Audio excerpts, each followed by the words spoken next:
Hello, welcome back ulit sa ating panibagong video tutorial. Itong video tutorial natin na susunod na to is marami na rin nag-request sa akin kung paano gawin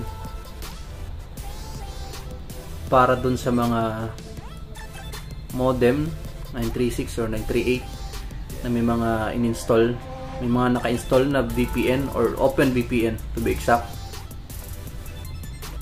Kaya today ay gagawa na po natin ng video tutorial po para dun sa may mga modem na may OpenVPN na naka-install. Kaya simulan na natin.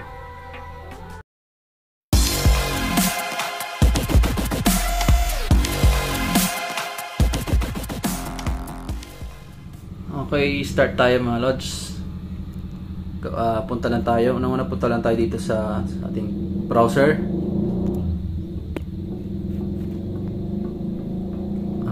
Gawa lang tayo ng panibagong tab. Then search natin sa search bar. Type natin VPN split. Then click natin yung VPN split. Hanapin na natin itong vpnsplit.com. Click natin.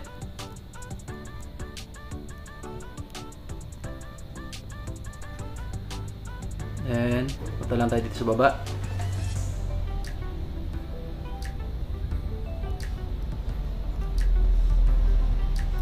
Create VPN account. Close na natin itong ad.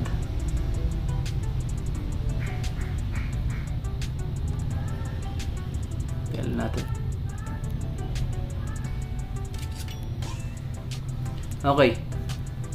Pagdating dito, pili lang tayo ng server. Pipiliin ko pa rin is yung Asia or nasa inyo na kung anong gusto nyong server. For me, pipiliin ko lang tong Asia.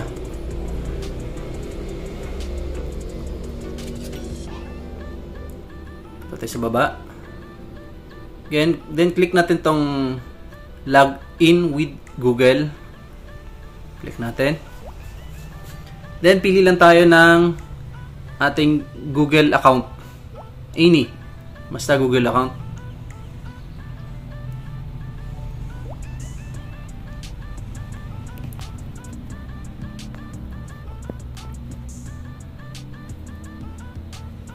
Then punta sa baba.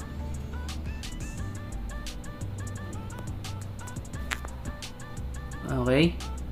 Pagdating dito, pili tayo ng server. Pipiliin ko is yung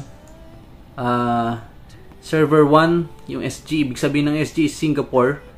Tandaan po natin mga lods, server 1, tandaan po natin din SG. Importante po yan kung ano pong server halimbawa ang napili natin. Tandaan po natin kung anong number po siya. Okay, for example, pipiliin po natin tong server 1. Click. Then, type lang kayo ng password nyo. Type ko lang dito. Password is JTV1. Then, click nyo yung premium. Create premium VPN account. Yun lang yan. Then, dito, copy nyo lang to. Copy paste nyo lang yan. Punta tayo sa note ng ating cellphone para doon natin i-paste. Gawa lang tayo ng panibagong sheet.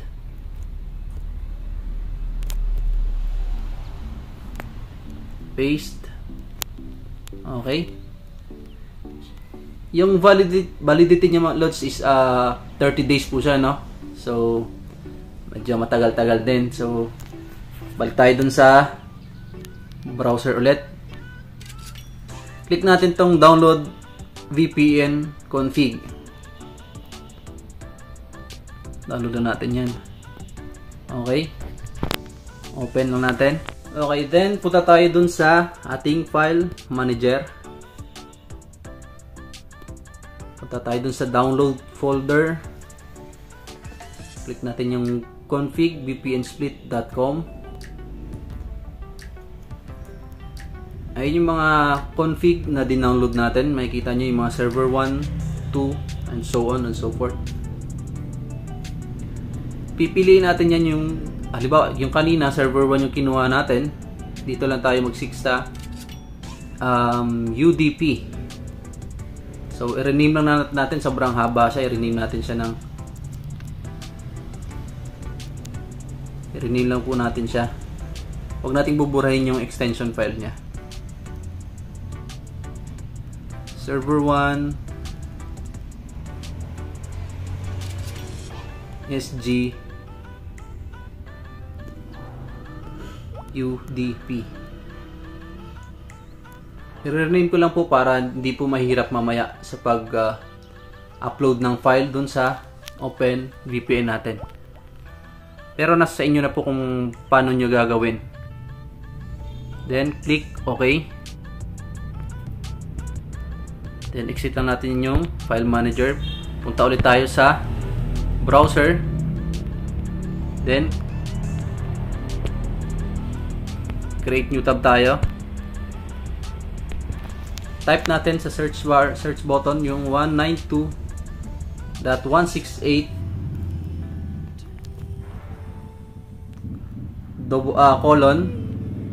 8080. Click lang natin yan. Ito po yung, then sign in lang tayo, yung username and password ng inyong OpenVPN. Sign in. Ito na po yung UI ng ating installed OpenVPN. Pagdating nyo dito, click lang choose file, files. Ito tayo sa downloads, yung folder ng configsplit.com. Click ulit natin. Hanapin natin yung ni-rename natin kanina. So sa pinakadulo yan, hanapin lang natin siya. Server 1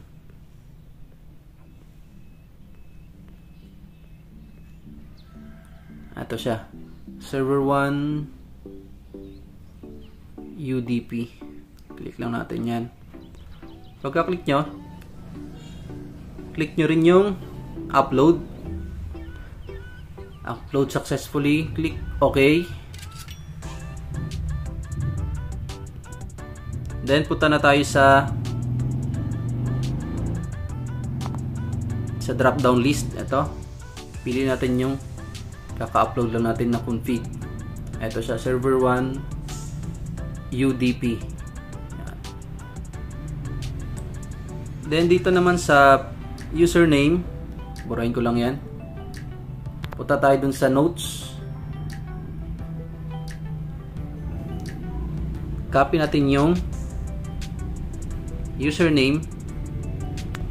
Balik ulit sa UI ng ating OpenVPN. Paste. Balik ulit dun sa notes. Copy natin yung password.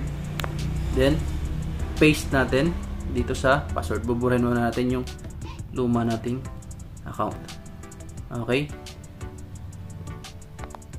Then, click save. Save successfully. Click OK. Then, click nyo lang yung connect.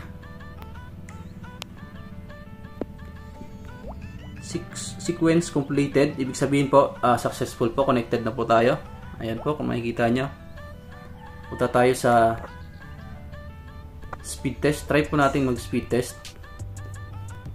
Fast.com yung gagamitin natin.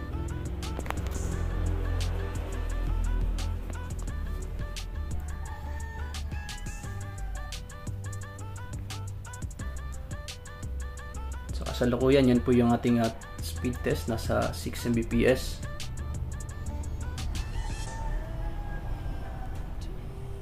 Pag wala po tayong VPN, nasa 1 Mbps lang talaga yung pinaka-maximum natin.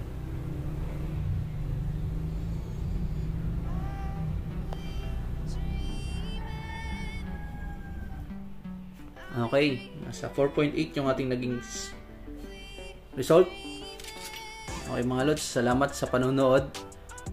Click subscribe and the notification bell button para updated kayo sa mga susunod nating video tutorial. Thank you so much. Peace out.